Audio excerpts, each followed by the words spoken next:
Joseph Maurice Ravel nació en una comuna del País Vasco francés y falleció en París el Día de los Santos Inocentes con 62 años. Su padre era un ingeniero e inventor suizo y su madre era una ama de casa de origen vasco. El matrimonio tuvo 2 hijos. Maurice fue el primero. Desde pequeño residió en París, ya que la familia se mudó a la capital francesa cuando el chiquillo tenía 3 meses. Con 6 años empezó a recibir clases de piano y demostró un temprano talento musical, pero como era caprichoso y terco, reconoció más tarde que a sus talentos se sumaría la más extrema pereza. Esta pereza hizo que, para que el niño cumpliese con sus tareas de piano, su padre le prometiese pequeñas propinas. En la adolescencia recibió clases de armonía, contrapunto y composición, y con 14 años ingresó en el Conservatorio de París. Durante sus primeros días como estudiante de composición, fue calificado como un debutante mediocremente dotado, que tal vez llegue a ser algo, si no alguien, en unos 10 años si trabaja duro. Allí fue alumno de Fauré y conoció al pianista español Ricardo Viñes, que se convertiría en íntimo amigo e intérprete favorito de sus obras.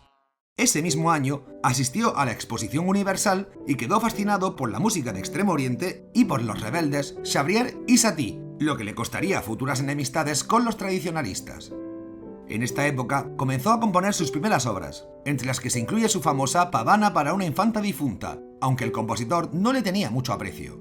Por cierto, una pavana es una danza del siglo XVI, no una pava que se llama Ana. Bueno, la verdad es que en el conservatorio, la fuente fundamental de hostilidad contra Ravel procedía del director, Théodore Dubois. Ya en 1899, cuando Maurice se preparaba para el concurso del Premio de Roma, escribió: «No me hago ilusiones sobre Dubois y mis posibilidades en el concurso». Y tuvo buena intuición. El director estaba mosqueado con nuestro amigo por varios motivos. Ravel se unió a un grupo informal de jóvenes artistas conocidos como los Apaches, entre los que estaban varios artistas de los que ya hablamos en la biografía de Debussy en 10 minutos.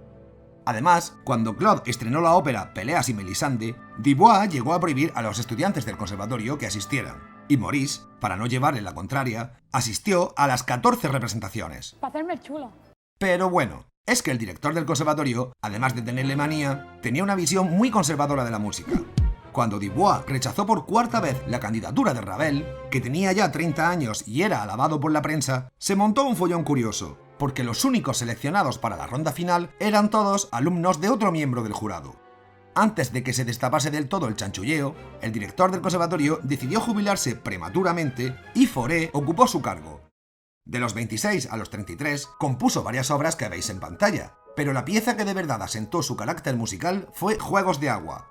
El problema era que la audiencia decía que Ravel estaba influido por Debussy, y viceversa, pues a Claude, cuando estrenó Estampes, lo acusaron de ser ravelista, y esto enfrió la amistad entre ambos compositores. En 1909 hizo su primera gira en el extranjero y fue a Londres junto a un amigo y compositor británico. Un poco más tarde, el empresario ruso Sergei Diaghilev le hizo un encargo. Diaghilev era el empresario fundador de los ballets rusos, y Ravel siempre apoyó a Stravinsky cuando el follón del estreno de La Consagración de la Primavera. El inicio de la Primera Guerra Mundial pilló a nuestro amigo componiendo, y desde que se enteró de los desastres causados por un bombardeo, quiso alistarse voluntariamente en el ejército. El tema es que no lo admitían porque no alcanzaba la altura mínima, pero Maurice empezó a mover ciertos hilos y acabó yendo al frente como chofer de camión. Vio soldados tan jóvenes que escribió: «Si la guerra se prolonga un poco más, será necesario repartir muñecas y sonajeros entre el ejército». Enfermó de peritonitis en combate, lo operaron y se acabó su carrera militar. Pero lo que de verdad le amargó la vida a nuestro amigo fue la muerte de su madre, a la que estaba realmente unido y de cuya pérdida nunca conseguiría recuperarse completamente.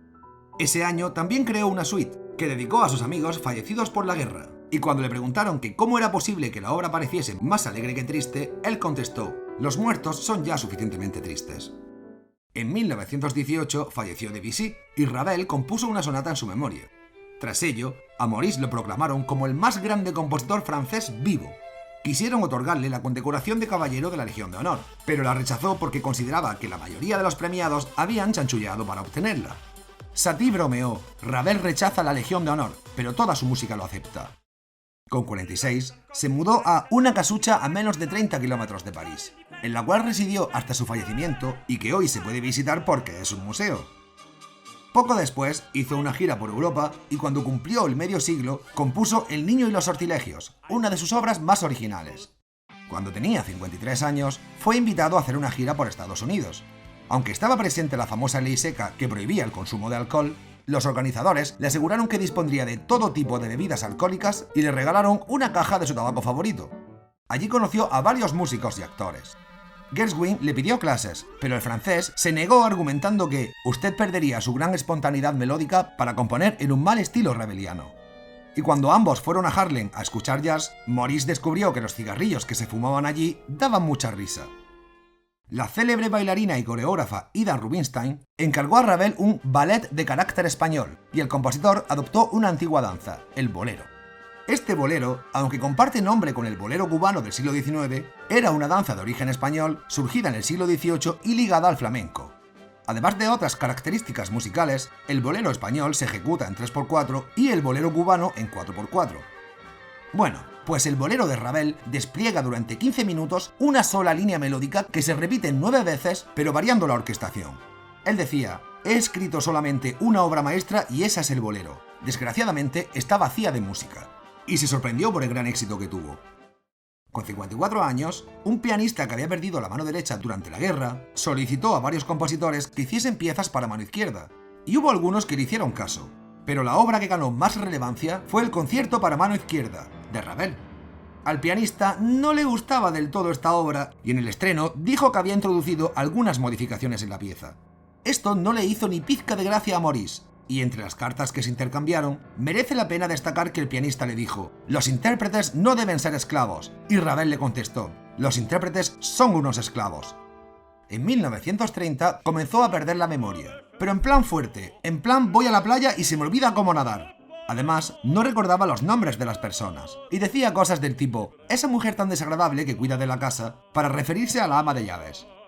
Hoy se baraja la posibilidad de que el compositor sufriera demencia frontotemporal, y algunos neurólogos sugieren que la repetitividad del bolero fuese un signo temprano de su enfermedad. En octubre de 1932, Maurice viajaba en taxi y tuvo un grave accidente. Un impacto lateral, 3 costillas hundidas, 3 dientes rotos y 3 meses de recuperación. Parece ser que también padeció un traumatismo craneoencefálico, aunque el compositor ya sufría de signos de demencia anteriormente. El verano del año siguiente empezó a mostrar serios problemas neurológicos que lo condenarían al silencio durante sus últimos 4 años de vida. No podía escribir bien, tenía problemas de motricidad y de lenguaje, y la obra que estaba creando nunca pudo llevarse a cabo. Nunca terminaré mi Juana de Arco. Esta ópera está allí, en mi cabeza. La oigo pero no la escribiré jamás. Se acabó. Ya no puedo escribir mi música. El compositor, a propuesta de Ida Rubinstein, la del bolero, realizó un viaje de descanso a España y Marruecos. 2 años después, los médicos realizaron una intervención quirúrgica desesperada que no logró superar, y Ravel falleció el 28 de diciembre de 1937 con 62 años. Fue enterrado en un cementerio de las afueras de París, cerca de sus padres y su hermano. Musicalmente, Ravel es digno representante de la música francesa. Se le considera, al igual que a Debussy, impresionista, pero como me oigan me revientan, pues ambos rechazaban dicho término.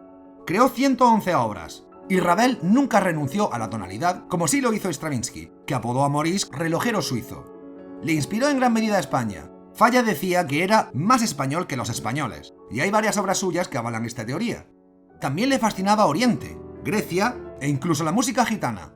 Ravel fue un músico siempre enamorado del ritmo y de las músicas populares. Además, la música afroestadounidense le ayudó a introducir un ragtime, un blues y sonoridades típicas del jazz. A nivel personal, Maurice era muy autocrítico y odiaba que los directores de orquesta variaran la velocidad de sus obras. De hecho, le echó la bronca a Toscanini por incrementar poco a poco el tempo del bolero en lugar de mantenerlo constante. También le enfadaba que los pianistas tocasen excesivamente lenta su pavana, y en un ensayo indicó al pianista: oiga, que yo he escrito pavana para una infanta difunta, no una pavana difunta para una infanta. Fumador empedernido, vestía trajes elegantes con corbatas exóticas, era zurdo y ateo. Ravel ni tuvo hijos ni se casó. No queda claro si era gay o bisexual y aún hoy se debate sobre ello. Para terminar, podría contar que hay un instrumento persa parecido al violín que se llama Ravel pero con B, o que pusieron su nombre a 2 conservatorios, a un asteroide o a un trozo de la Antártida. Pero prefiero culminar con esta cita suya: la única historia de amor que he tenido ha sido con la música.